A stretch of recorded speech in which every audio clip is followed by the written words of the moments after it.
Hello बच्चों, कैसे हो आप लोग।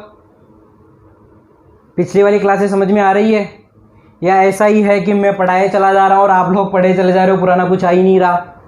बेटा अगर ऐसी कोई प्रॉब्लम हो तो आप वीडियो को एक बार दोबारा से देख लिया करो रिप्ले करके, या फिर भी समझ में ना आए तो आप मुझे पर्सनली कांटेक्ट करके मुझे बता सकते हैं या मुझे कमेंट करके बता सकते हैं, आपकी जैसी इच्छा हो। लेकिन आपको अभी लॉकडाउन है तो आपका अगर एक ही सब्जेक्ट है, अगर आप केमिस्ट्री क्लास ले रहे हो तो इससे बिल्कुल प्रॉपरली लीजिए, ठीक है। पुराने वीडियो मान लो, जैसे मैंने यहाँ पर D block F block complete पढ़ा चुका हूँ, सॉल्यूशन कंप्लीट पढ़ा चुका हूँ, सॉलिड स्टेट भी लगभग अपना आधा हो गया है। तो इसमें भी आप जो चीज़ें हैं, आप नई नई चीज़ें आप पढ़ सकते हो, पुराने वाली को एक बार दोबारा से रिपीट कर सकते हो, ठीक है। आज का हमारा टॉपिक है एससी, हमने कंप्लीट पढ़ लिया था। अब बात करते हैं बीसीसी की, ठीक है। तो बीसीसी की पहले स्ट्रक्चर बनाए, फिर बीसीसी में हम कणों की व्यवस्था देखेंगे, ठीक है। तो देखिए आपका जो बीसीसी है बेटा, आपका जो बीसीसी है, ठीक है, उस बीसीसी में आपके कण किस तरह से होते हैं। देखो जरा, बीसीसी में आपके सेंटर पे कण होता है और कोनों पे कण होता है। कोनों वाले कणों को मैं नहीं दिखा रहा हूं, सेंटर वाले को दिखा रहा हूं केवल। तो आपके बीसीसी में कुछ इस तरह की, ये जो कोने वाला कण है ये सेंटर वाले से ऐड होता है इस कोने वाले कण के साथ, ठीक है। तो आपको कुछ इस तरह की स्ट्रक्चर दिखेगी इसमें, ये वाला कोने वाला, ये आपके सेंटर वाला, और फिर उसके बाद आपके अगला कोने वाला, ठीक है। तो इसमें आपको दिखेगा कि जो कण है वो एक्चुअल में पता है कैसे प्रेजेंट होता है। इसमें कण एक्चुअल में आपके कुछ इस तरह से प्रेजेंट होता है। देखो, यानी जो गोले जुड़े हुए होते हैं ना, आपने को ए और आर में संबंध निकालना है। पहले त्रिज्या से स्टार्ट करेंगे क्योंकि बाकी कोऑर्डिनेशन नंबर तो मैं आपको बता चुका हूं पहले से, समन्वय संख्या आपको बता चुका हूं। तो इसमें एक्चुअल में क्या होता है, आपका जो कण प्रेजेंट होता है वो यहां से लेके, देखो यहां से लेके इस तरह से, देखो इस तरह से होता है आपका कण, ठीक है। इस वाले सेंटर पे होता है, यहां आपका सेंटर वाला पार्टिकल है, यहां आपका कोने वाला पार्टिकल है, यहां आपका ये कोने वाला पार्टिकल है। इस तरह से आपके पार्टिकल होते हैं जो एक दूसरे से अटैच्ड होते हैं, ठीक है। मैंने देखो गोले अलग बनाए इसलिए आपको सही नहीं दिख रहा है। ऐसा है ये गोला, ये कुछ ऐसा है। सारे के सारे गोले आपके बराबर हैं, ध्यान रखना, बस बनाने में थोड़ी सी ऐसे मिस्टेक हो जाती है। इस तरह से आपके क्या है, कण उपस्थित है, ठीक है। तीनों गोले इस तरह से आपके प्रेजेंट होते हैं। और इसमें आपको ये वाली फलक देखो क्या है, ए, क्या ये वाली इस फलक का जो विकर्ण है, इस एक फलक का विकर्ण है क्या, ये भी ए क्या, ये ए नहीं है, ये क्या है, अक्ष है। तो आपकी देखो ये यहां से यहां तक की दूरी कितनी हो गई, आर, ये कितनी हो गई इस गोले की 2r, और इस गोले की कितनी हो गई आर। यानी कुल मिला के देखिए जरा, यहां से ये आपके सेंटर है, यहां से ये आर, इसका यहां जाके खत्म हो गया क्योंकि दूसरे गोले में भी तो होता है ये आर, और इसका टोटल कितना 2r, क्योंकि इसका भी तो आर आर होता है। तो टोटल कितनी ये डिस्टेंस हो गई 4r, और 4r किसके इक्वल होती है, कुछ इस तरह से होती है, समझ गए क्या, कुछ इस तरह से होती है। तो ये वाली आपकी किस तरह की होती है, ये वाली आपकी होती है यहां से लेके यहां तक, कुछ ऐसा होगा। देखो जरा,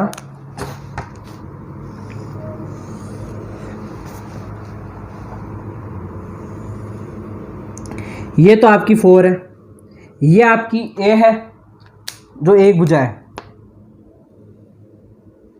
और ये आपकी कोई एक फलक है, ठीक है, नीचे वाली एक फलक है। तो ये क्या, ये वाला जो है, ये वाला जो मैंने इसको क्रॉस किया है, क्या ये इस फलक का विकर्ण है क्या।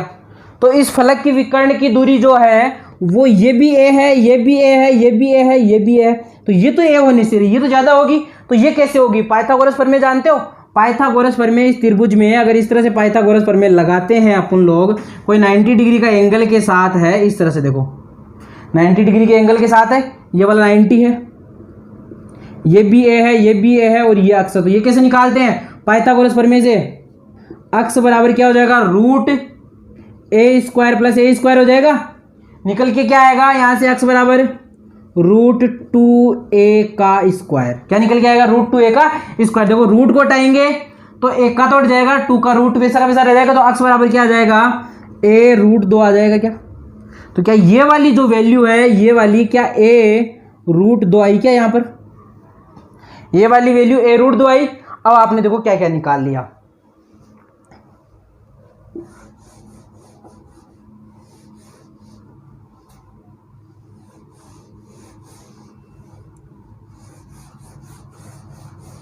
आपने √2 निकाल ली।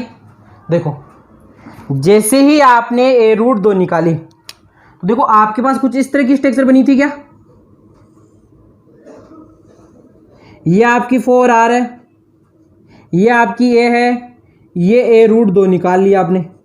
ये 90 डिग्री पे है क्योंकि गन पे आप कहीं से भी खींच लो 90 डिग्री का एंगल बनेगा। तो ये 90 डिग्री, तो फिर से पाइथागोरस प्रमेय लगाएंगे। तो पाइथागोरस प्रमेय अगर इन दोनों के लिए अगर हम लगाएंगे तो कुछ इस तरह से बनेगी क्या? देखो इन दोनों के बीच से जो अपनी रेखा मिलेगी भाई 4r के बराबर, जो ये की जो ये डिस्टेंस है, ये अगर एक के पदों में निकालेंगे तो कुछ इस तरह से निकालेंगे। इसको मान लो मैंने अक्स ही मान लिया, 4r तो पुण्य उन गोलों से देखा, लेकिन अक्स मान लिया तो अक्स की वैल्यू यहाँ y मान लिया, y की वैल्यू यहाँ से क्या निकलेगी? a², ठीक है, a² प्लस a√2 का होल स्क्वायर रूट में। देखो यहाँ से y बराबर रूट में a² प्लस 2a² हो जाएगा। रूट का 2 का इस √2 का स्क्वायर 2 हो जाएगा, तो कितने हो जाएंगे? y बराबर रूट में 3a² हो जाएगा, और y बराबर क्या निकल के आ जाएगा? a√3।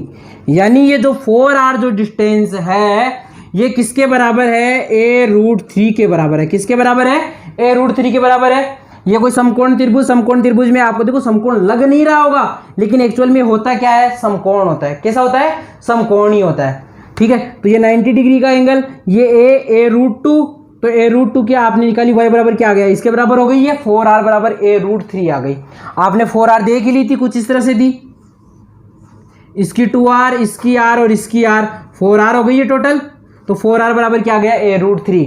तो आपके पास 4r बराबर a√3, तो आपको a और r में संबंध निकालना है, तो a बराबर क्या हो जाएगा? 4r/√3।